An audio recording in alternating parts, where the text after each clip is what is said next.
चलिए अब बात कर लेते हैं शेयर मार्केट अपडेट की। यूएस की जीडीपी ग्रोथ नेगेटिव में जाने की संभावना, रूसी तेल पर छूट मिलने से भारत को फायदा, यूरोप की गैस सप्लाई रोक सकता है रूस, और पाकिस्तान की इकोनॉमी को भी नुकसान।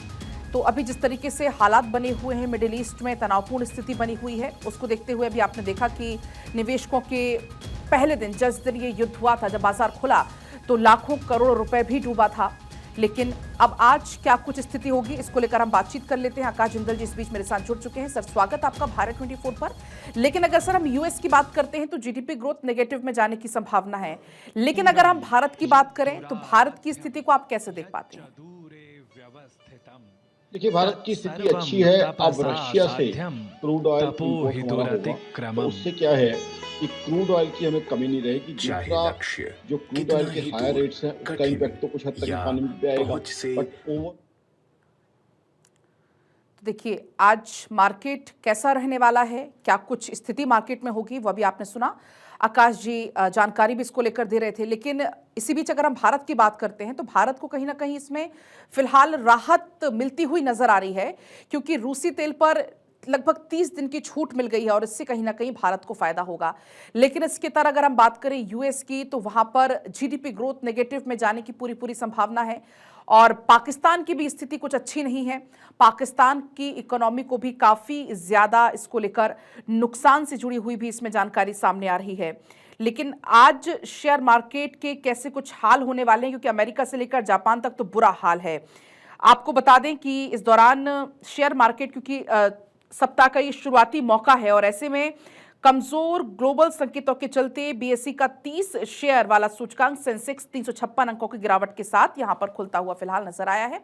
और आकाश जी, आप अपनी बात को पूरी करिएगा। हेलो जी जी, अपनी बात को आप पूरी करिएगा। मेरा ये मानना है कि हिंदुस्तान की इकोनॉमी बहुत बढ़िया परफॉर्म कर रही है।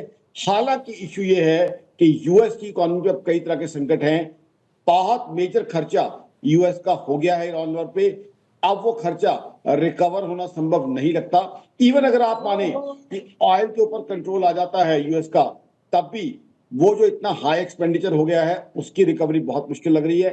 साथ ही साथ देखिए, अब हिंदुस्तान के लिए अच्छी चीज ये है कि रशिया से हम क्रूड ऑयल इंपोर्ट कर पाएंगे, और रशिया से जो क्रूड ऑयल इंपोर्ट होगा वो स्ट्रेट ऑफ हॉर्मुज के थ्रू नहीं होगा, उसके लिए अलग रूट है। तो वो क्रूड ऑयल हिंदुस्तान को मिलता रहेगा।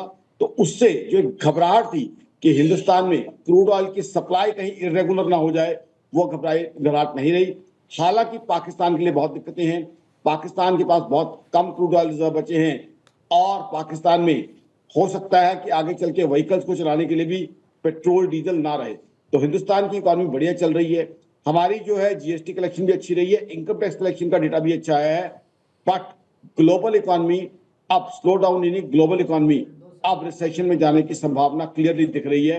यूएस की इकोनॉमी भी नेगेटिव में जा सकती है, और ग्लोबल इकोनॉमी क्लियरली अब रिसेशन में जाने की संभावना दिखाई दे रही है। साथ ही साथ रशिया से अगर यूरोप की गैस बंद होती है तो उसकी वजह से भी हालात रशिया यूक्रेन वॉर के जो स्टार्ट के बाद हुए थे वो होने की संभावना। तो ग्लोबल इकोनॉमी की दिक्कतें हैं, ग्लोबल इकोनॉमी की तकलीफ है।